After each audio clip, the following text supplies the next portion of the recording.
কুরবানির পশু কেমন হবে, কিন্তু মূল আলোচনাটা হলো কুরবানির মাসাইল। কি বলেন তো, আজকে আলোচনার বিষয়টা কি? কুরবানির মাসাইল আমাদের প্রত্যেকেরই জানা দরকার। কারণ যেমন নামাজ পড়তে আসছি, নামাজের মাসআলা যদি আমরা না জানি, কখন আমার নামাজ ছুটে গেছে আমি নিজেও জানবো না। কুরবানি দিচ্ছি, লক্ষ লক্ষ টাকা খরচ করে হয়তো গরু কিনবো, খাসি কিনবো, আমরা কুরবানি দেব। হ্যাঁ, অনেক কষ্ট হলেও অনেকে আলহামদুলিল্লাহ কুরবানি দেয়, কিন্তু এর সঠিক মাসআলাটা যদি আমাদের জানা না থাকে, তাহলে কিন্তু আমাদের কুরবানি কখন নষ্ট হয়ে গেছে আমরা নিজেরাও জানি না। তাহলে টাকা খরচ করে আল্লাহর উদ্দেশ্যে কুরবানি দিচ্ছি, কুরবানি কেন নষ্ট হবে? তাই না? কুরবানি আমরা নষ্ট করতে চাই না। তো এই জন্য কুরবানির মাসাইল আজকে আলোচনার বিষয়, কুরবানির মাসাইল। আল্লাহ পাক রব্বুল আলামিন সূরাতুল হজ আয়াত নাম্বার 37 কত? 37। আয়াত নাম্বারগুলো মনে রাখবেন। আর আমি এই জন্য আয়াত নাম্বারগুলো বলি যে আমার আলোচনাগুলো রেকর্ড হয়। আলহামদুলিল্লাহ আয়াত নাম্বারগুলো জানা থাকলে, বলা থাকলে যে কেউ খুঁজে বাইর করে পড়তে পারে, জানতে পারে। কথা ঠিক না? আর আমাদের অনেকের হাতে মোবাইল আছে, কোরআন ডাউনলোড দেওয়া আছে, এতে আয়াত নাম্বার, হাদিস নাম্বারগুলো জানা থাকলে আমাদের আলোচনা আরো বুঝতে সহজ হবে। আল্লাহ পাক রব্বুল আলামিন বলেন, লা ইয়ানালাল্লাহ লুহুমুহা ওয়ালা দিমাউহা ওয়ালাকিন ইয়ানালুহুত তাকওয়া মিনকুম কাযালিকা সাখখারাহা লাকুম লিতুকাব্বিরুল্লাহা আলা মা হাদাকুম ওয়া বাশশিরিল মুহসিনিন।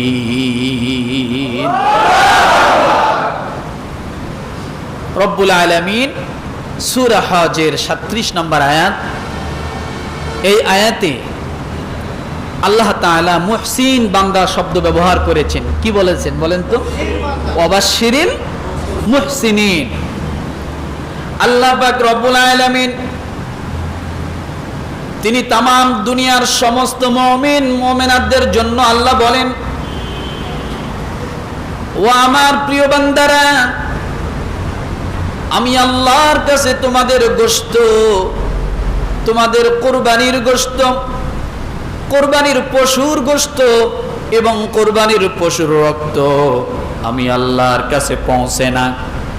তোমরা কুরবানি দাও, গোশত তোমরা খাও, তোমরা কুরবানি দাও, রক্ত তোমাদের সামনে থাকে, মাটি চাপা দিয়ে চলে আসো। আল্লাহ বলে, বান্দারে গোশত আমি নেই না, রক্ত আমি নেই না। আল্লাহ তাআলা ডাক দিয়ে বলে, বান্দারে আমি তোমাদের কাছ থেকে যে জিনিসটা চাই সেটা হলো তাকওয়া। কি বলেন তো? আল্লাহ গোশত চান না, রক্ত চান না, চামড়া চান না, হাড্ডি চান না, কিছুই চান না। আল্লাহ চান কি? তাকওয়া। রব্বুল আলামিন এই জন্য ডাক দিয়ে বলে, বান্দারে আমি আল্লাহর কাছে তোমাদের তাকওয়া পৌঁছে যাই। আর যে ব্যক্তি আমি আল্লাহর কাছে তাকওয়া পৌঁছাতে পারবে, আমি আল্লাহ তাআলা দুনিয়া আখিরাতের সব জায়গায় বান্দাটাকে আমি আল্লাহ দামি বানায়া দেব। কি বানায়া দিবেন? তাকওয়াকারী ব্যক্তি দুনিয়াও দামি হবে, আখিরাতেও কি দামি হবে। আমার ভাইরা, রব্বুল আলামিন ডাক দিয়ে বলে, এভাবে তিনি সব পশুকে তোমাদের বশীভূত করে দিয়েছেন। কাযালিকা সাখখারাহা লাকুম লিতুকাব্বিরুল্লাহা আলা মা হাদাকুম। আল্লাহ বলে, বান্দারে এই পশুগুলো আমি আল্লাহ তোমাদের জন্য বশীভূত করে দিয়েছি, নমনীয় করে দিয়েছি। কারণ আপনি দুনিয়ার জমিনে যদি বিশাল বড় একটা হাতির দিকে তাকান, হাতির দেহটাও অনেক বড়, সুরটাও অনেক লম্বা, এক একটা পা এক একটা মানুষের মতো। কথা ঠিক কিনা? কিন্তু রব্বুল আলামিন ওই হাতির মতো বিশাল দেহের প্রাণীটাকেও মানুষের জন্য কিভাবে বশীভূত করে দিয়েছেন, নমনীয় করে দিয়েছেন। ছোট্ট একটা 7 বছরের বাচ্চা, 8 বছরের বাচ্চা, 10 বছর 15 বছরের বাচ্চাও যদি হাতির পিঠের মধ্যে উঠে আর শুধু পা দিয়ে কানের সাইডে লাড়া দেয়, হাতি ওই বান্দার হুকুম মানতে বাধ্য হয়ে যায়। কথা ঠিক না? পায়ের আঙ্গুল দিয়ে কানের গোড়ায় একটু খোঁচা মারে, খোঁচা মারলে আপনারা দেখেন তো যে খোঁচা মারে, এরপরে কার কাছ থেকে টাকা নিতে হবে, কাকে ছাইড়ে দিতে হবে, ডাইনে যেতে হবে না বামে যেতে হবে, সব কিছু নিয়ন্ত্রণ পায়ের আঙ্গুলের খোঁচার মধ্যে। কথা ঠিক না? আল্লাহ কি শক্তি দিয়েছেন মানুষকে। রব্বুল আলামিন সেই কথা বলে, বান্দারে আমি এই কুরবানির পশুকে তোমাদের জন্য বশীভূত করে দিয়েছি যাতে তোমরা আমি আল্লাহর মহিমা ঘোষণা করতে পারো, আমি আল্লাহর নাম ঘোষণা করতে পারো। তিনি তোমাদেরকে হেদায়েত দান করেছেন, কারণ যে ব্যক্তি হেদায়েত প্রাপ্ত হয় সেই ব্যক্তি আমল করার জন্য সুযোগ পায়। কি পায়? যে ব্যক্তি হেদায়েত প্রাপ্ত হয় সে ব্যক্তি কি পায়? আমল করার জন্য সুযোগ পায়। হেদায়েতবিহীন ব্যক্তি হাজার চেষ্টা করলেও পারবে না। আল্লাহর ইশারা থাকতে হবে। আল্লাহর ইশারা আছে বিদায় দিনের 11:30টায় জুমার দিন মসজিদে এসে বসে থাকেন আল্লাহর হুকুম পালনের জন্য, তাই না? এরপর রব্বুল আলামিন ডাক দিয়ে বলেন, যারা এই কুরবানি নিষ্ঠার সাথে, আন্তরিকতার সাথে, তাকওয়ার সাথে এই কুরবানি নামক আমলের কাজটা করবে, আল্লাহ ডাক দিয়ে বলেন ওয়াবাশশিরিল মুহসিনিন, মুহসিন বান্দাদেরকে তোমরা সুসংবাদ দিয়ে দাও। কি সংবাদ দিয়ে দাও? সুসংবাদ দিয়ে দাও। আল্লাহ মুহসিন শব্দ ব্যবহার করছেন। মুমিনের চেয়ে মুহসিন দামি। সুবহানাল্লাহ বলেন। মুমিনের চেয়ে ঈমান, ভালো করে বোঝেন, ঈমানদারের চেয়ে মুসলমান দামি, মুসলমানের চেয়ে মুমিন দামি, মুমিনের চেয়ে মুহসিন দামি, মুহসিনের চেয়ে মুত্তাকি দামি। বুঝাইতে পারছি আমি কথাটা? কারণ ঈমান আছে, ঈমান এক জিনিস, ইসলাম হলো আরেক জিনিস।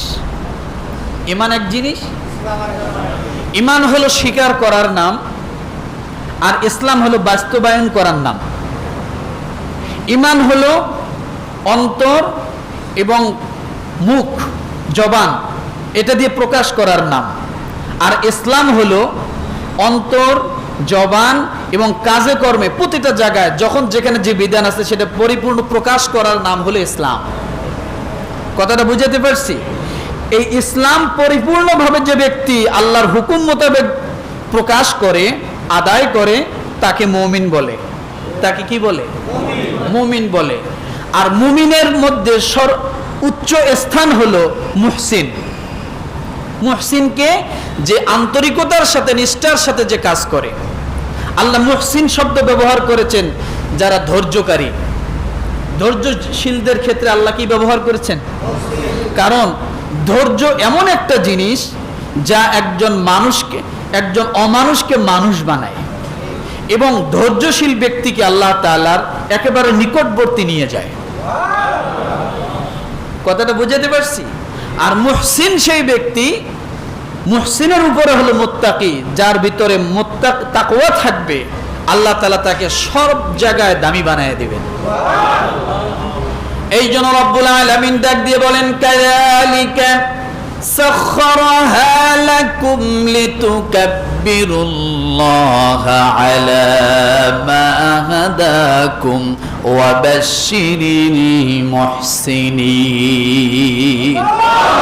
এই আয়াতের আলোকে আমরা দুইটা জিনিস পেলাম। কয়টা বলেন তো? কয়টা? এক নাম্বার, লা ইয়ানালাল্লাহু লুহুমুহা ওয়ালা দিমাউহা। আল্লাহ গোশত চান না, রক্ত নেন না, গোশত রক্ত গেল। দ্বিতীয় নম্বরে আল্লাহ চান কি? তাকওয়া। তাহলে আল্লাহ যেটা চান, চাওয়ার মধ্যে এক নাম্বার সেটা কি? তাকওয়া। আল্লাহ যেটা চান না সেটা কি? গোশত এবং রক্ত। এরপরে রব্বুল আলামিন এই আয়াতের আলোকে আরেকটা জিনিস চান, সেটা হলো কি? লিতুকাব্বিরুল্লাহ আলা মা হাদাকুম। আল্লাহর জিকির চান। কি চান? তাহলে আল্লাহ চাইলেন কয়টা? দুইটা, তাকওয়া আর হলো জিকির। যে ব্যক্তি তাকওয়াবান হবে আর যার ভিতরে জিকির থাকবে, জিকিরকারী ব্যক্তির তাকওয়া থাকবে, তাহলে যে ব্যক্তি তাকওয়াবান হবে তার গুণ থাকবে কি? তার গুণ থাকবে কি? জিকির। আর যে ব্যক্তি জিকিরকারী হবে, আল্লাহ বলেন ওয়াবাশশিরিল মুহসিনিন, আমি আল্লাহ তাকে হেদায়েতের মাধ্যমে মুহসিন বান্দা বানায় দেব। কি বান্দা বানায় দেব? কিসের মাধ্যমে? হেদায়েতের মাধ্যমে আমি আল্লাহ তাকে মুহসিন বান্দা বানায় দেব। তাহলে এই আয়াতের আলোকে আল্লাহ চাইলেন দুইটা জিনিস। এক নাম্বার তাকওয়া। তাকওয়া অর্জন হবে কিসের মাধ্যমে? জিকিরের মাধ্যমে। এই জিকিরটা কোন সময়? যখন আপনি কুরবানির পশুটা ফালাইয়েছেন, শোয়ানোর পরে কিবলামুখী করে, এরপর আপনি যখন বলবেন বিসমিল্লাহি আল্লাহু আকবার, বিসমিল্লাহি আল্লাহু আকবার, বিসমিল্লাহি আল্লাহু আকবার, ওই মুহূর্তে ওই সময়ে এই বাক্য বলতে যায় আর যতটুকু সময় লাগে, আল্লাহর হাবিব ডাক দিয়ে বলে বান্দারে ও আমার উম্মতেরা, ওই সময়ের জন্য পৃথিবীর জমিনের সবচাইতে শ্রেষ্ঠ আমল আমার আল্লাহ পাকের কাছে আল্লাহু আকবার বলা। পৃথিবীর জমিনে ওই সময় ওই মুহূর্তে সবচেয়ে শ্রেষ্ঠ আমল হলো কি? আল্লাহু আকবার বলা, বিসমিল্লাহি আল্লাহু আকবার বলা। আল্লাহর কাছে এত পছন্দনীয় আমল ওই মুহূর্তের জন্য আর নাই। ওই সময় যদি কেউ জিহাদের ময়দানে থাকে, ওই সময়ের জন্য জিহাদটাও আল্লাহর কাছে তত প্রিয় নয় যতটা প্রিয় বান্দা পশুর গলায় ছুরি চালাইতে যায় বলবে বিসমিল্লাহি আল্লাহু আকবার। তাহলে আমল দেখেন কখন কোন সময় কত দামি হয়ে যায়। বর্তমান সময় যদি আমরা আল্লাহু আকবার বলি ততটা গুরুত্ব নাই, কিন্তু পশুর গলায় যখন আপনি ছুরি চালাবেন তখন বিসমিল্লাহি আল্লাহু আকবার আল্লাহর কাছে এত দামি। ওই সময়ের জন্য হজ অত দামি নয়, ওই সময়ের জন্য জিহাদ অত দামি নয়, ওই সময়ের জন্য অন্য কোনো আমল তত দামি নয়। কথাটা বুঝাইতে পারছি? আল্লাহ পাকের কাছে এত দামি এই বাক্য। আমার ভাইরা, এই জন্য আল্লাহর নবী কি বলেন দেখেন, সামর্থ্য থাকার পরও যারা কোরবানি করে না,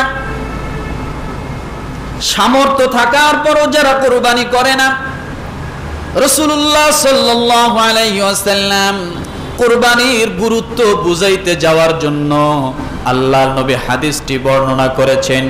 আবু হুরায়রা রাদিয়াল্লাহু তাআলা আনহু তিনি হাদিসটি বর্ণনা করেন, রাসূলুল্লাহ সাল্লাল্লাহু আলাইহি ওয়াসাল্লাম قال من كان له ساعة ولم يضحي فلا يقربن مصلنا। আবু হুরায়রা রাদিয়াল্লাহু তাআলা আনহু থেকে বর্ণিত, ইবনে মাজার হাদিস নং 3123 নম্বর হাদিস। আবু হুরায়রা রাদিয়াল্লাহু তাআলা আনহু থেকে বর্ণিত, নবী সাল্লাল্লাহু আলাইহি ওয়াসাল্লাম বলেন, যে ব্যক্তির সামর্থ্য থাকার পরেও কোরবানি করবে না সেজন্য আমাদের ঈদগাহের মধ্যে উপস্থিত না হয়। একটা কঠিন হুঙ্কার, নীরব একটা রাসূল শাসন করছেন, নীরব শাসন, কিন্তু এই শাসনের লোড ওজন অনেক। যার সামর্থ্য থাকার পরেও যে ব্যক্তি কোরবানি, বলেন একটু সকলে বলেন, সামর্থ্য থাকার পরেও যে ব্যক্তি কোরবানি করবে না সেই ব্যক্তি যেন ঈদগাহে না যায়।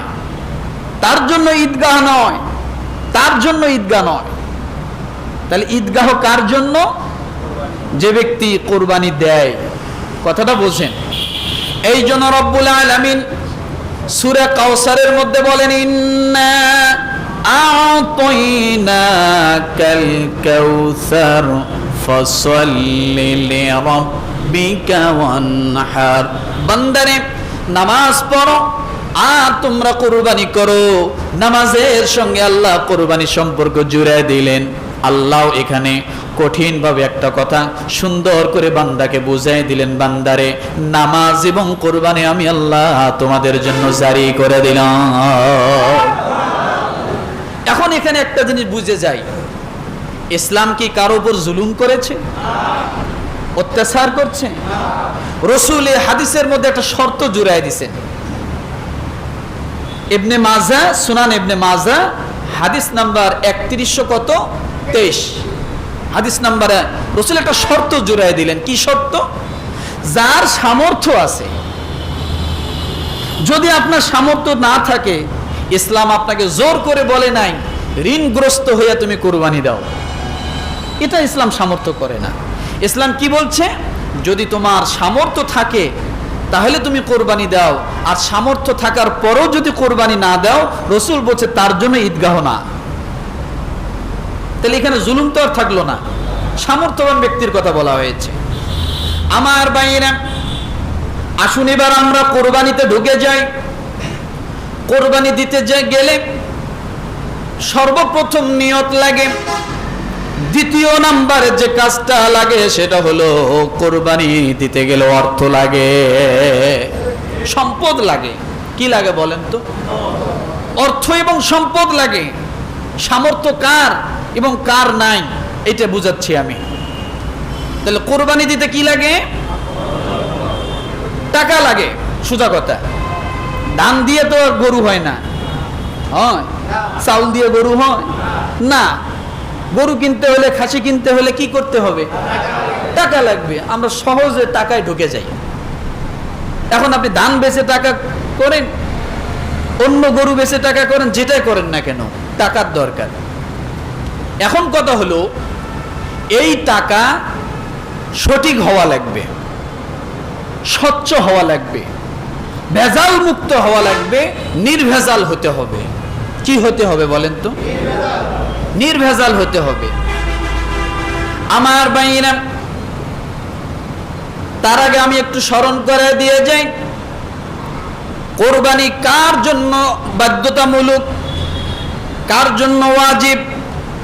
জিলহজ মাসের 10 তারিখ সকাল থেকে নিয়ে শুরু করে 12 তারিখ আসরের আগ পর্যন্ত যার কাছে 52.5 তোলা রূপা পরিমাণ সম্পদ অথবা টাকা, নিত্য প্রয়োজনীয় সব খরচ বাদ দিয়ে যার কাছে অতিরিক্ত থাকবে, ওই ব্যক্তির উপরে কোরবানি ওয়াজিব হয়ে যায়। 52.5 তোলা রূপা পরিমাণ সম্পদ সমস্ত খরচকে বাদ দিয়া যদি আপনার কাছে এই 3 দিনের এই সময়ের ভিতরে থাকে, তাহলে আপনার উপর কোরবানি কি হয়েছে? ওয়াজিব। এখন কথা হলো, এই টাকাটা লাগবে স্বচ্ছ। কি লাগবে বলেন তো? গরু, খাসি, উট, দুম্বা এগুলো কেনার জন্য টাকা লাগবে কি? 1 নাম্বার পুরুষের সম্পত্তি, পুরুষের সম্পদ। এই পুরুষের সম্পদের মধ্যে একটা হলো পৈতৃক সম্পদ, ওয়ারিশ সম্পদ। বাবার ছিল, দাদার ছিল, সেই সম্পদ আছে, একজন পুরুষ দাঁড় করাইছি আমি, বোঝেন। আবার নারীর সম্পদ, তারও ওয়ারিশ সম্পদ আছে। কি সম্পদ আছে? ওয়ারিশ সম্পদ আছে। এখন কথা হলো, একজন মানুষের ইনকাম কম, যেমন কৃষিজীব যে সমস্ত মানুষগুলো যারা কৃষি কাজ করে, অনেক সম্পদ আছে তাদের, কিন্তু আর্থিক ইনকাম, নগদ টাকার ইনকাম তাদের কম থাকতে পারে, কথা ঠিক না? তাদের ইনকামটা কিভাবে? 100 মণ ধান হয়েছে, 50 মণ ধান হয়েছে, সেগুলো বিক্রি করে তারপরে তাদের একটা নগদ টাকা চলে আসে। অথবা ফসলের অনেক শস্য আছে, আলু আছে, গম আছে, বিভিন্ন কিছু পাট আছে, এগুলোর থেকে তার অর্থ চলে আসে। এই ওয়ারিশ সম্পদ থেকে যদি এই পরিমাণ টাকা থাকে যে একটা খাসি কেনা যায়, অথবা 52.5 তোলা রূপা পরিমাণ সম্পদ যদি তার থাকে, নগদ বাজার মূল্য যখন যে হিসাব করবেন তখন ওই বাজারে রূপার দাম কত আছে এটা হিসাব করে নেবেন, এবছর কত আছে, ঈদের আগের দিন কত আছে, তাহলে তার উপরে কোরবানি কি হয়? ওয়াজিব হয়। এখন এখানে ভেজাল আর ভেজাল মুক্ত কোনটা? অনেকে মনে করে আমার কাছে নগদ টাকা নাই, আমি কোরবানি দেব না, এটা হলো একটা।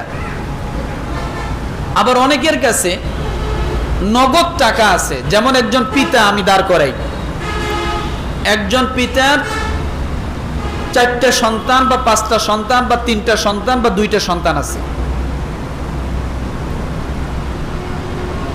পিতা বাড়িতে, সন্তান ঢাকা শহরে চাকরি করে বা বিদেশে চাকরি করে, মাস গেলে সে তার নিত্য প্রয়োজনীয় খরচ বাদ রেখে বাকি অতিরিক্ত টাকা পিতার জন্য পাঠায় দেয়, দেয় কি দেয় না? আপনারা দেন না? অনেকেই দেয়। এখন এখানে কথা হলো, এই টাকাটা কার, পিতার না সন্তানের? এইটা কিন্তু আমরা অনেকেই জানি না। সন্তান কামাই করে বাবার জন্য দিচ্ছে, বাবা খরচ করতেছে, খরচ করার পর অতিরিক্ত যে টাকাটা থাকে এই টাকাটা কার? সন্তানের পুনরায় থাকবে নাকি বাবার থাকবে? এটা কিন্তু স্বচ্ছভাবে কখনো থাকে না, জানা থাকে না। এখন মনে করেন সন্তান বিদেশে থেকে 1 লাখ টাকা প্রতি মাসে পাঠায় বা 50,000 টাকা প্রতি মাসে পাঠায়, বাবার সংসারের খরচ করার পরে প্রতি মাসে 30,000 টাকা বাঁচে। এখন এই 30,000 টাকা বাঁচার পরে এই 30,000 টাকা সংসার খরচের পরে বাবার হাতে যে আছে এই টাকাটা কার? যে সন্তান পাঠাইছে তার, নাকি এটা বাবার অ্যাকাউন্টে নিজের ব্যক্তিগত একান্ত, নাকি এই টাকাটা আরো যে 2-3 ভাই দেশের মধ্যে আছে তারাও ভাগ পাবে? এটা কিন্তু স্বচ্ছ থাকে না। এই জন্য কোরবানির সম্পদেই শুধু না, প্রত্যেকটা সম্পদকে স্বচ্ছ করে আলাদা আলাদা মালিক করা দরকার।